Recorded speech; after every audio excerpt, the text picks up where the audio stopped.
From the University of Nebraska at Omaha, this is NCITE Insights. I'm your host, Erin Grace. Join us as we discuss today's most pressing issues in terrorism and targeted violence with experts from the field.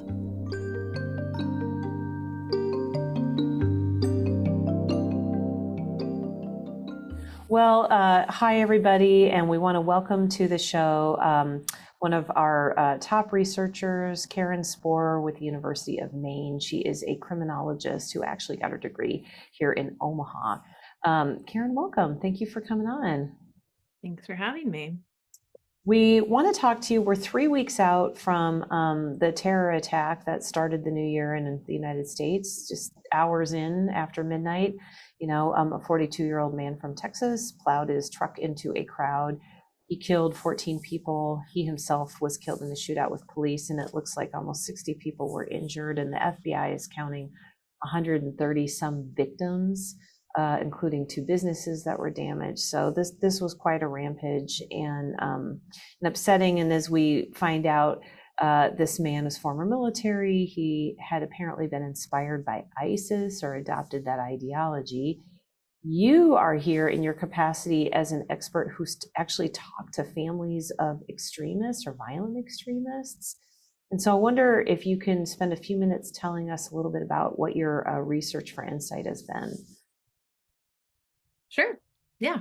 So since the founding of NCITE a few years ago, I started right off the bat conducting life history interviews with the family members of people who radicalized, fully radicalized ideologically, and mobilized to violence or had a plan to engage in violent behavior, and spent many hours talking to them. So this includes the spouses of people who otherwise we can refer to as terrorists or violent extremists. So intimate partners, their parents, their children, their siblings. So really a full picture of, the nuclear family that, surrounds somebody who has radicalized.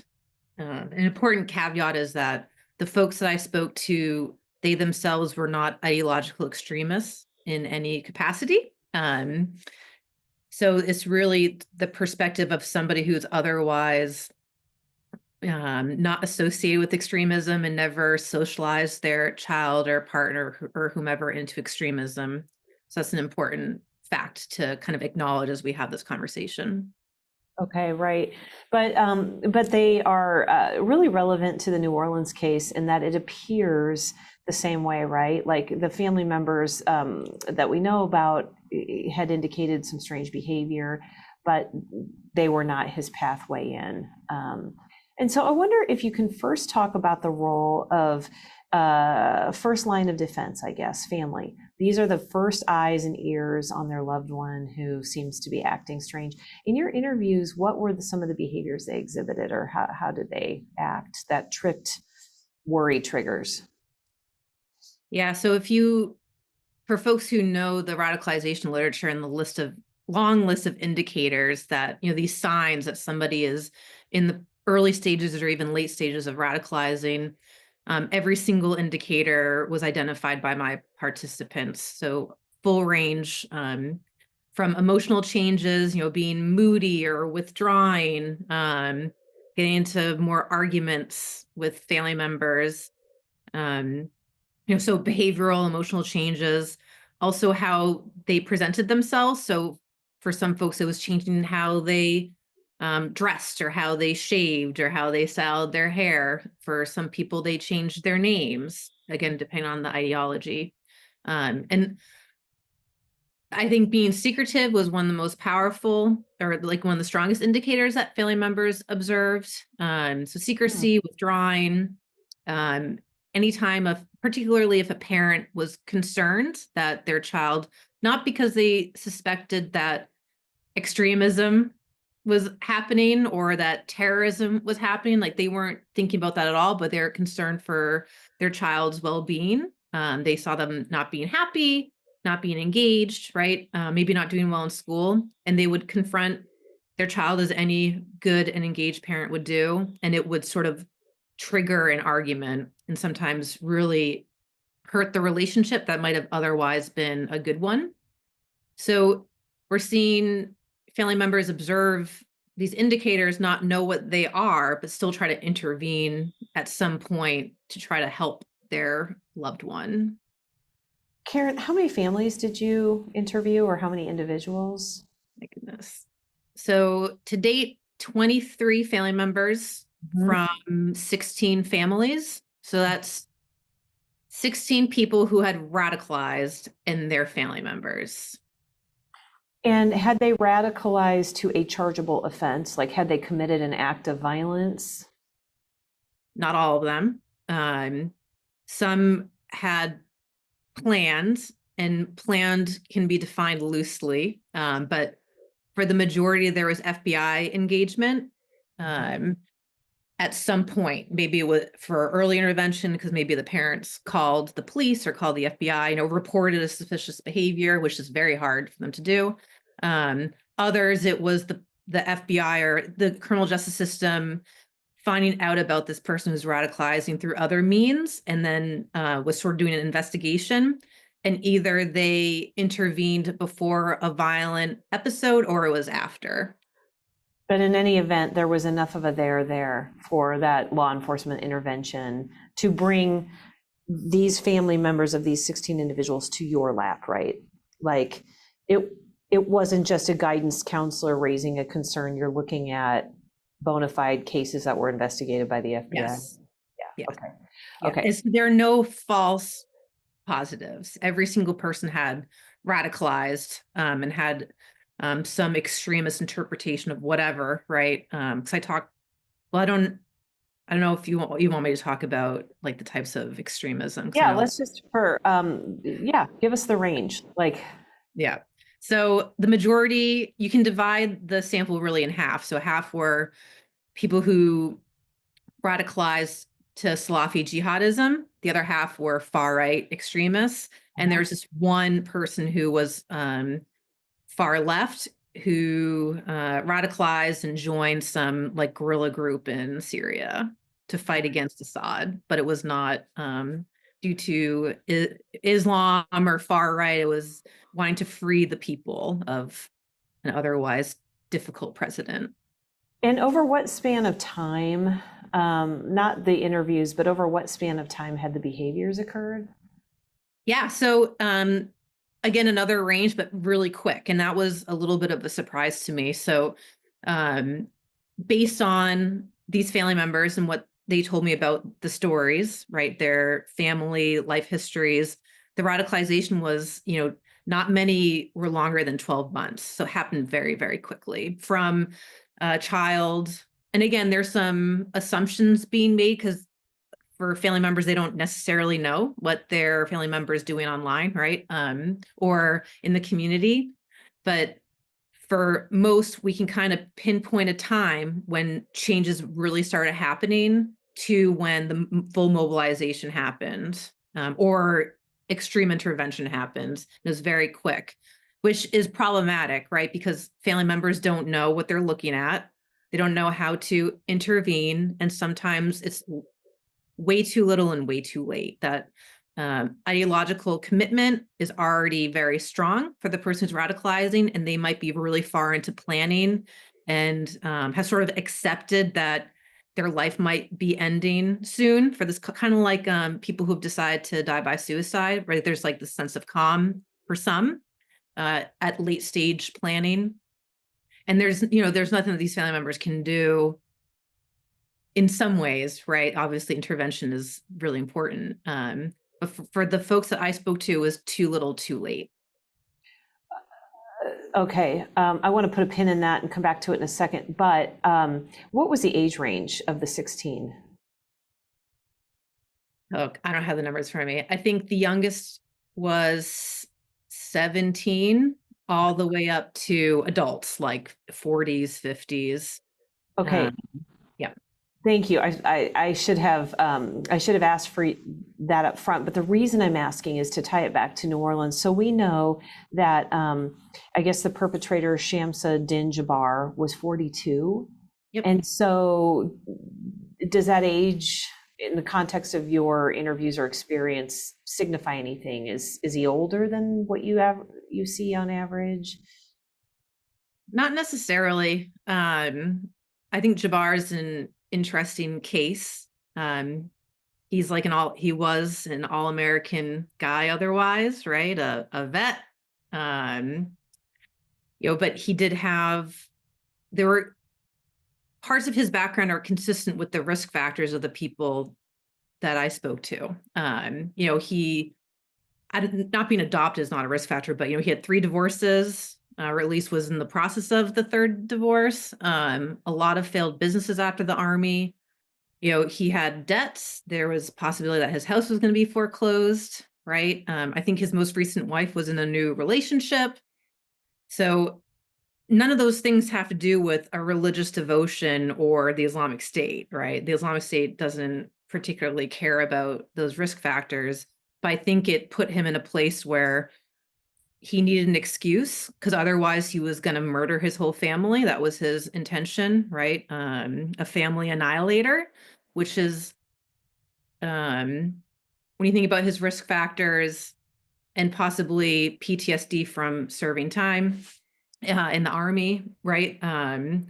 That being engaged in domestic violence and all these other traumas, for people who study family violence, his violent outcomes are not surprising for those who study it.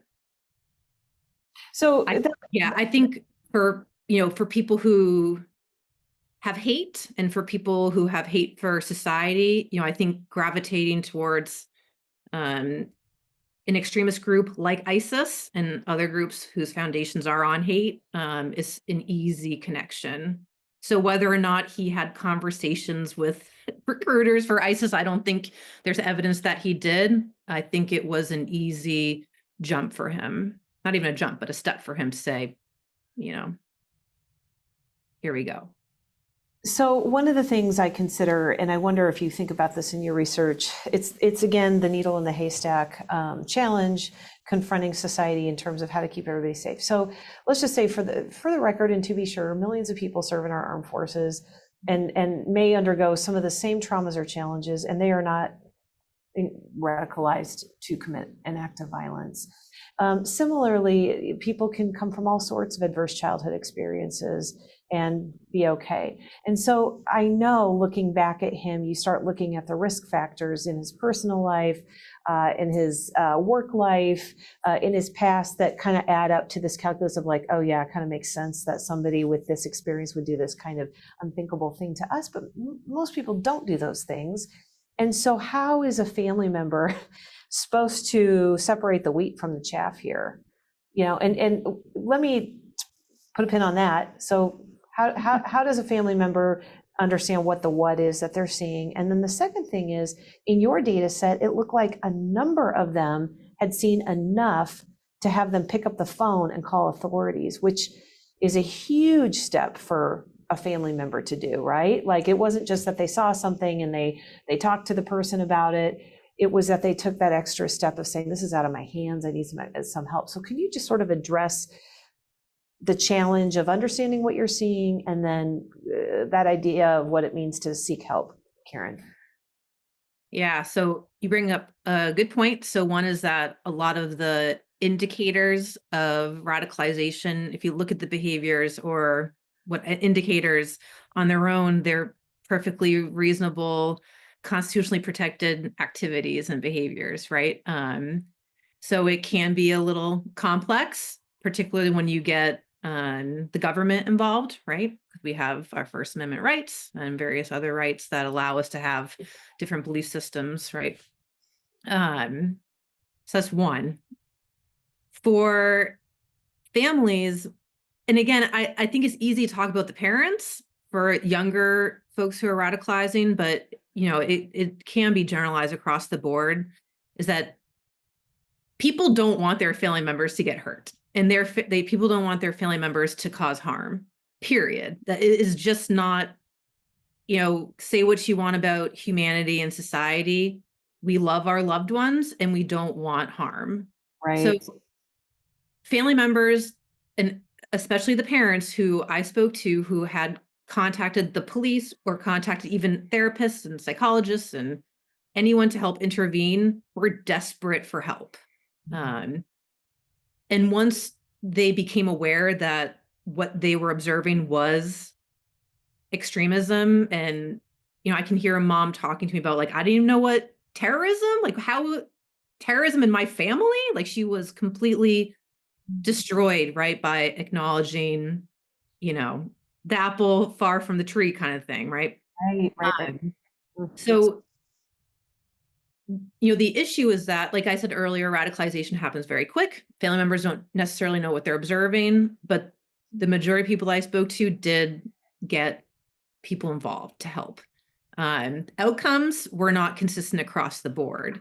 So, what do we need to do to make parents and family members more able to identify these indicators and more likely to seek help? Um, is very complicated. So, obviously, people need to be educated, um, and have to be, present with their families, right? Because also some of these families had a lot of risk factors for, um, you know, different delinquency problems and conduct problems, which we can talk about later. But a concern that family members have, and I know I've talked about this in the past, is that if a family member calls the police response is going to be, um, what a police response is going to be, right? Whether it's arrest, incarceration, not treatment. So a concern that family members had a lot was that they would call the FBI and get their child or their sibling or their husband, sort of make them known to the authorities, and there was no help. It was just watch what happens, and then arrest, and not intervene and try to de-escalate and de-radicalize. So, what are indicators that you might share that people should watch out for if their loved one starts behaving differently? The first thing they'll notice is just there's a difference there. Yeah. So, certainly, like we talked about earlier, emotional changes, becoming distant and secretive, isolating from people with different views, and only spending time with people who have a similar perspective on the world or faith or, government, right? Um, Other issues would be like increased rigidity, whether it was religious or political, but some sort of rigid commitment to this new identity. Um, the sharing of propaganda or consuming propaganda, of course, is sort of a telltale sign. And then attempting or success in radicalizing others. So for some of the people I spoke to, the family member was trying to get their family members on board in some Oh, cases, not a that majority. was that was the big red flag for them. Like, why are you trying to recruit me to this thing? Yeah. Are you part of it? That's what. Okay, that makes a lot of sense. And Oh, go ahead.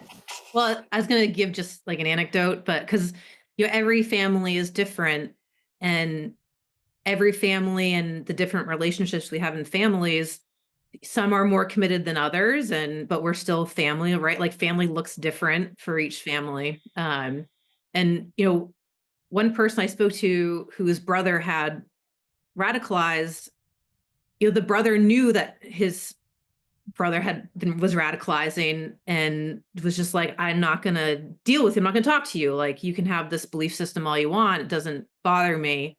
But the minute he's the brother who radicalized, the minute that he wanted to get his children involved was when my participant was like, absolutely not. You're not touching those kids and bringing them overseas. And that was the day he called the FBI.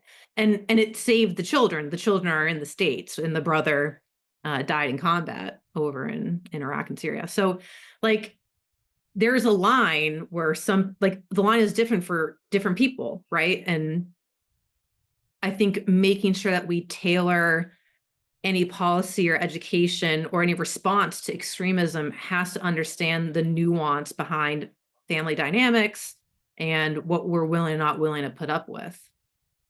That is an excellent point. Thank you for bringing that up.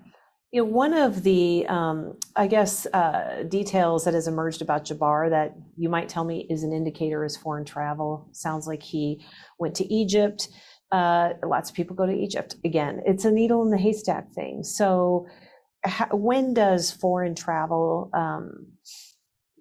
become a warning? Or what do you look for within foreign travel? Yeah. So I can only speak really to the people that I've spoke to. And foreign travel was definitely something that happened. I think there are a couple things to look at if you're going to rely on foreign travel as being one part, one piece of the puzzle.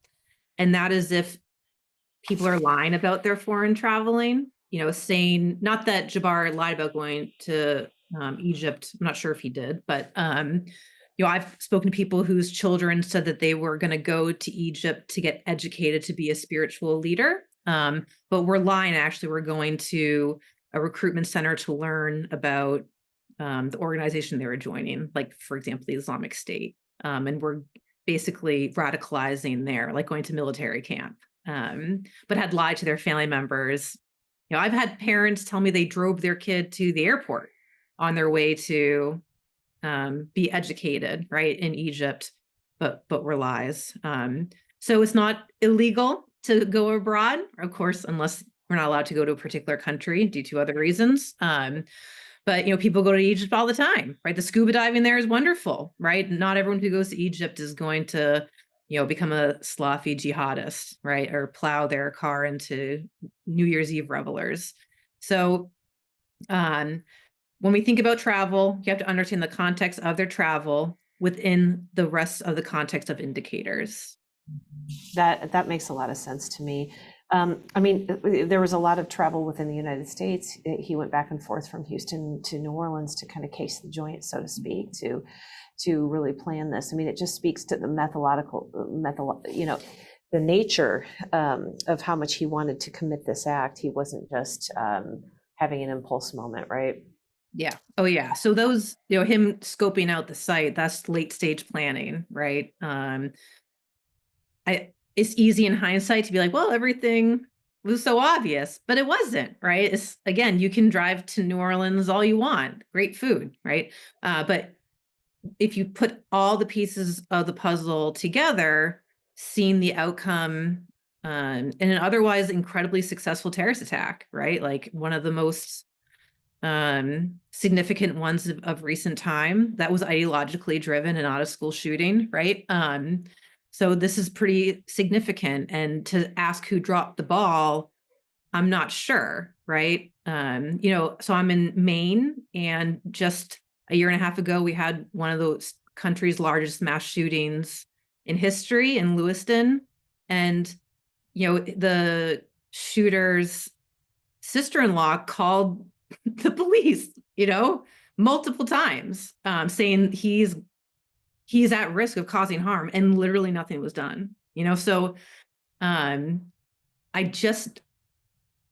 don't understand how the ball is dropped in these kind of cases when someone's saying this is happening. Like, he has guns, he's showing signs of schizophrenia. Like, he was just in the psychiatric facility. He shouldn't even have guns, right? With red and yellow flag laws. But balls are dropped. So, and that was like an otherwise obvious case where family members knew what was happening and couldn't do anything about it. But with Jabbar, I don't know if the indicators were strong enough that somebody could be like, hey, calling the FBI or calling, a fusion center, whoever, right? That these are significant indicators and we're concerned, right? Because there's also evidence that he just declared his association with ISIS like on his drive, like on his last drive. So every case is complicated, and we have to approach each case acknowledging those complications. Karyn, the very day that he did this act, there was a different person in a different city who committed an act of violence. The Green Beret who blew up the Tesla, or sorry, the Cybertruck, I guess, in front of, a Trump hotel. So that one had all the markings of some kind of political attack in this time of administrative change in our government. And yet, that we're still kind of learning more about that. And so I wonder if you discovered in your interviews with families, are people given violent acts in our country, are people now more willing to imagine that a loved one could do something bad? I mean, were you surprised that of the number of family members who had reached out to authorities in your data set? Yes, I was surprised. And I wonder if we are now more willing to imagine that these behaviors that might have gotten written off as this, that, or the other, we are now willing to think, because all these families seem to say the same thing, right? Like, either we knew they were troubled and we tried to do something about it, or they were just completely shocked and they're baffled. And I wonder if there have been enough news reports that in our public shared consciousness as Americans, we now hold out the possibility that this could be the case, you know? I guess that's speculative, but yeah. With the Green Beret, right, from Colorado Springs, you know, I think there's some evidence that, he wrote a manifesto, right, which is, from an academic research side, it's always fascinating to be able to read and sort of try to understand what they were thinking. But, there's a conversation going on in the psychiatry world where there seemed to be evidence that he was on the verge of a psychotic break, even maybe schizophrenia.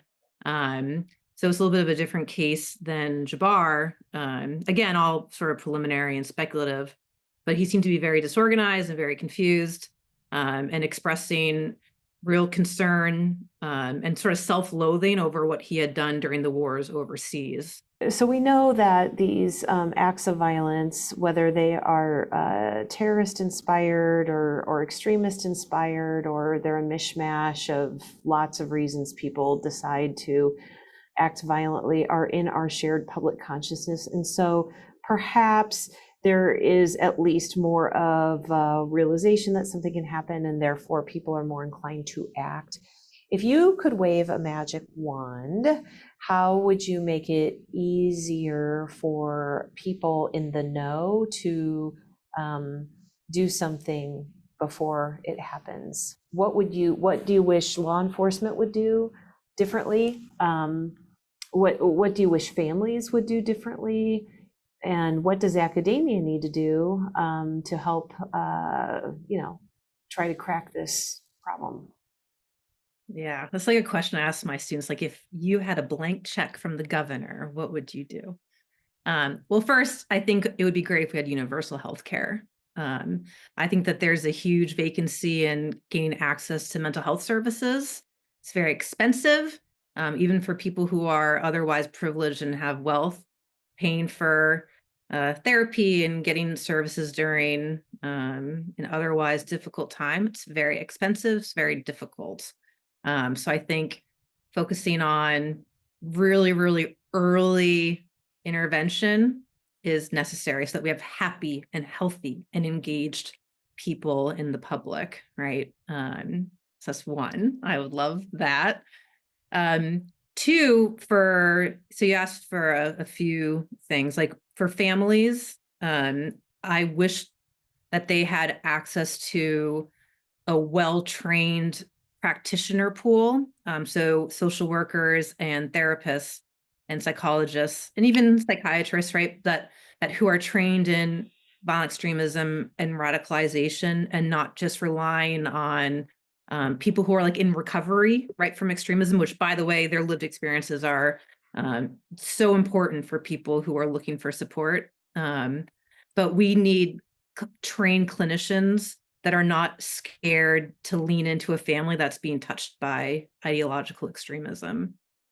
These family members I spoke to did not have that. A lot of them had long-term relationships with treatment providers who like broke up with them when terrorism was brought up, which is really devastating for the family members and their ability to be present, and also just the aftermath. So say your child or your spouse or your sibling does mobilize to violence, like there's an aftermath, and we tend to forget about the families that have to live with that. So that's another piece.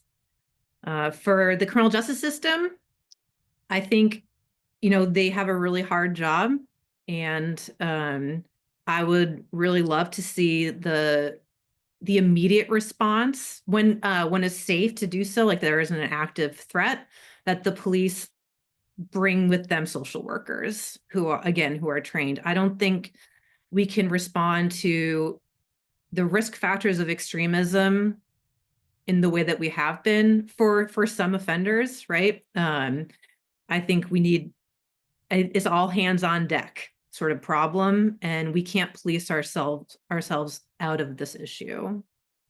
You speak to a broader,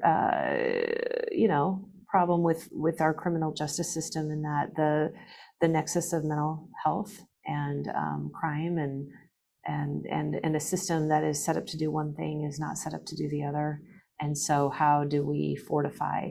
I find it very interesting that people, and not surprising at all, will hear terrorism or extremism and get spooked.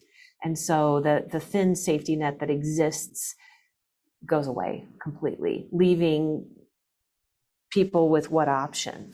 How do they get guidance? And maybe that, Karyn, is where our role in academia can kind of step in, to demystify, to inform, to maybe call out for more expertise in these areas. I mean, mental health practitioners are stretched thin no matter what.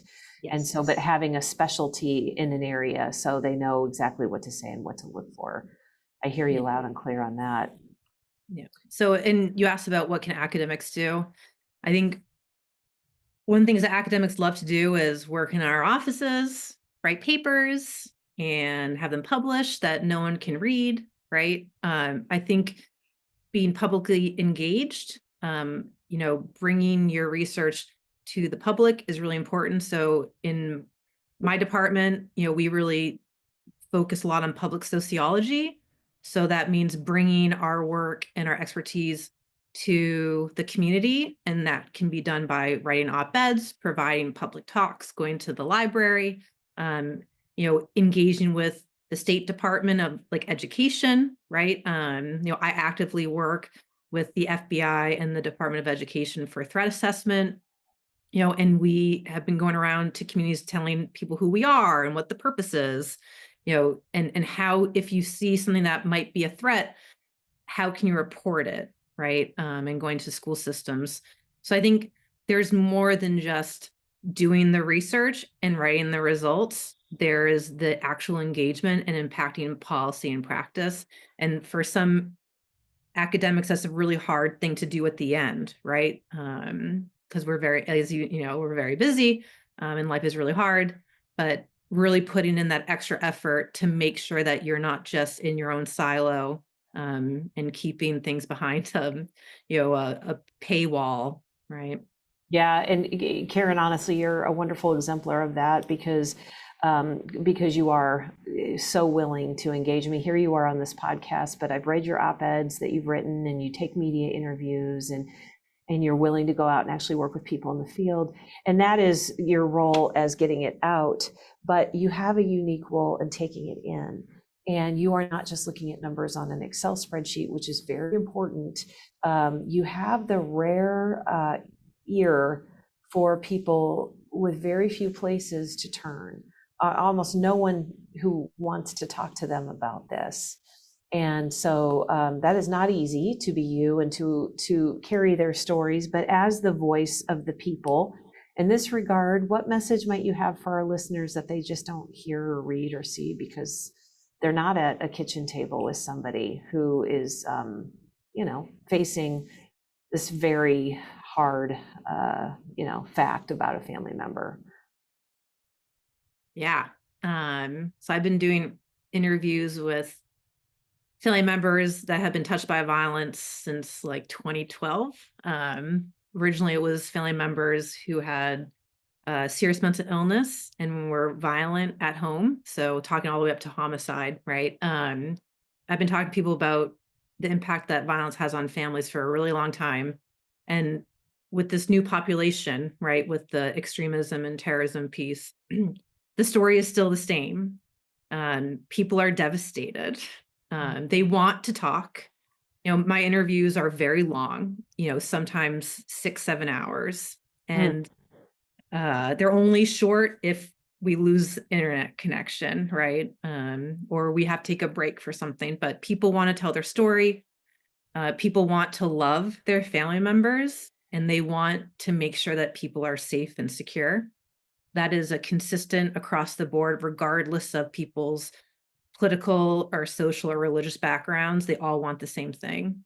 And the threat and the fear that something's going to impact their families and their communities is really devastating for them.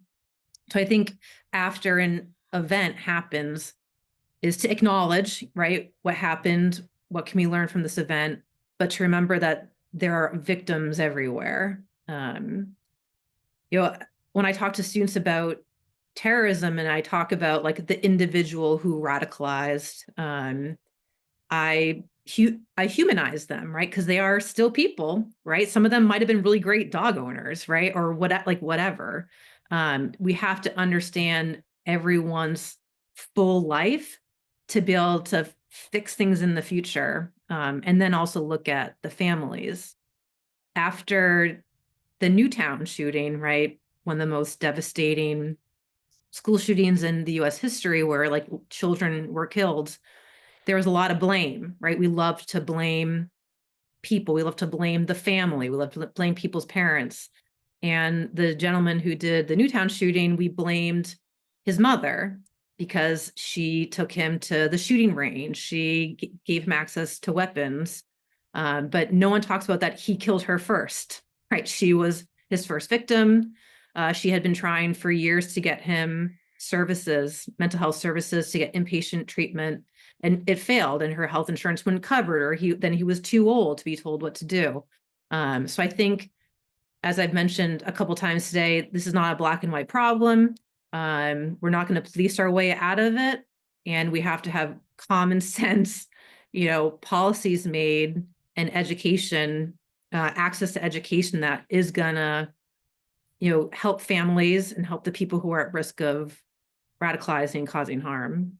Very well said. Thank you for that. I guess last question I would ask you is, looking ahead, what are you worried about? What's better, if anything? How does the generative AI, play a role here? I guess you've given us, things to look for in behaviors, but just what are some other things we haven't addressed yet as you consider this problem in the future? I think if there are any takeaways thinking about the future, I just sort of appeal, right, to anyone who finds himself in this situation. You need to put your families first and the safety of your communities first. And you can't be afraid to call for backup, right? Whether that's calling, if the person who's at risk is in high school, you have to call the principal. You have to figure out who in your community can help you initiate the disengagement process, right? And you can't be afraid, even though there are very real concerns, you can't be afraid to call the police. Okay, well, Karyn, hey, you have given us a ton of your time today and some really valuable insights into a tricky problem. Let me just say, from Omaha, we're so great that Maine signed in and that we got to see you and talk to you today. Keep up the great work, and thank you for coming to NCITE Insights. You're welcome. Thanks for having me.